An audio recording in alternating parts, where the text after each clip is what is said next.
పాలు అమ్మేవాడు ఇల్లు తిరగాలి, సారాయి అమ్మేవాడి దగ్గరికే అందరూ వెళతారు. పాలల్లో నీళ్లు కలిపినావా అని అడుగుతారు, ఖరీదైన సారాయిలో నీళ్లు కలిపి తాగుతారు. పెళ్లి ఊరేగింపులో బంధుమిత్రులు ముందు, వరుడు వెనకాల. శవయాత్రలో శవము ముందు, బంధుమిత్రులు వెనకాల. శవాన్ని ముట్టినందుకు స్నానం చేస్తారు. మూగజీవులను చంపి భుజిస్తారు. కొవ్వొత్తులను వెలిగించి చనిపోయిన వారిని గుర్తు చేసుకుంటారు. కొవ్వొత్తులను ఆర్పి జన్మదినాన్ని ఆచరిస్తారు. హే మానవా, పుట్టినప్పుడు జాతకము, మధ్యలో నాటకము, చావగానే సూతకము, అయినా ఆగదు జనుల మధ్య కౌతుకము.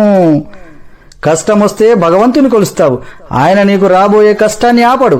నిత్యం స్మరిస్తే కొండంత కష్టాన్ని గోరంత చేసి సులువుగా దాటే శక్తి నీకిస్తాడు. కష్టాలు కుంభవృష్టిలా నిన్ను ముంచేస్తే నీకు గొడుగు పట్టి కాపాడతాడు, గుర్తుంచుకో. కొబ్బరి చెట్టు పెరిగే కొద్దీ పాత మట్టలు రాలిపోతాయి. జ్ఞానం కలిగే కొద్దీ తన పర భేదాలు తొలగిపోతాయి. పుండు మానితే పొలుసు అదే పోతుంది. పుండు మానకుండానే పొలుసు పీకేస్తే పుండు తీవ్రమై రక్తం కారుతుంది. జ్ఞానసిద్ధి అంచెలంచెలుగా కలగాలి, ఆత్రపడితే లాభం లేదు. సముద్రం అంత సమస్య వచ్చిందని దిగులు పడకు, ఆకాశమంత అవకాశం కూడా ఉంది. తలెత్తి చూడు ముందు. నీపై నీకు నమ్మకం కావాలి. నీపై నమ్మకం నీకు బలం, నీపై అపనమ్మకం అవతల వారికి బలం.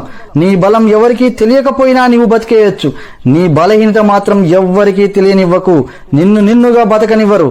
మరణం అంత మధురమైనదా? ఒక్కసారి దాన్ని కలిసిన వారు వదిలిపెట్టలేరు. ప్రకృతి కూడా అదంటే ఎంత పక్షపాతం. ప్రాణం పోయిన జీవుల్ని నీళ్లలో తేలుస్తుంది, ప్రాణం ఉన్న జీవుల్ని నీళ్లలో ముంచుతుంది.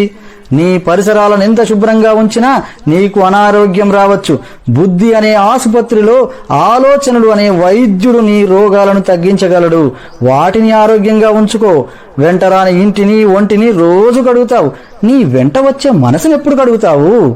నిజాయితీ పరులు సింహం లాంటి వాళ్ళు. సింహం కూర్చోటానికి సింహాసనం ఎందుకు? అదెక్కడ కూర్చుంటే అదే సింహాసనం. నిజమైన నిజాయితీ పరులకు గుంపు అక్కర్లేదు. పండు తింటే అరిగిపోతుంది, తినకపోతే ఎండిపోతుంది. జీవితం నువ్వు ఖుషిగా గడిపినా, భయపడుతూ గడిపినా కరిగిపోతుంది. వచ్చే జన్మలో నువ్వెవరో, ఎక్కడ, ఎలా పుడతావో, అసలు జన్మ ఉందో లేదో తెలీదు. నువ్వు నా వాళ్ళు అనుకుంటుంటే వాళ్ళు తర్వాత వాళ్ళ కోసమే బతుకుతారు. నీకంటూ ఎవరు ఉండరు, ఏమీ మిగలదు.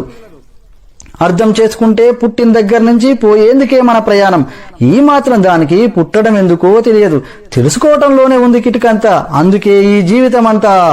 మరణం దగ్గర పడితేనే మహాసత్యాలు బోధపడతాయి.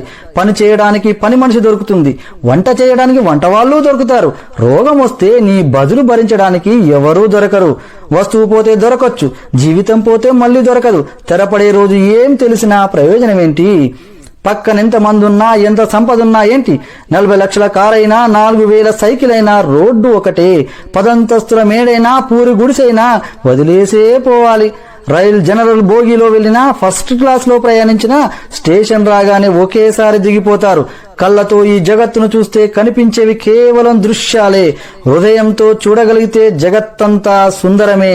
మానవులుగా బతకడం కాదు, మానవత్వంతో బతకాలి. సర్వే జనా సుఖినో భవంతు.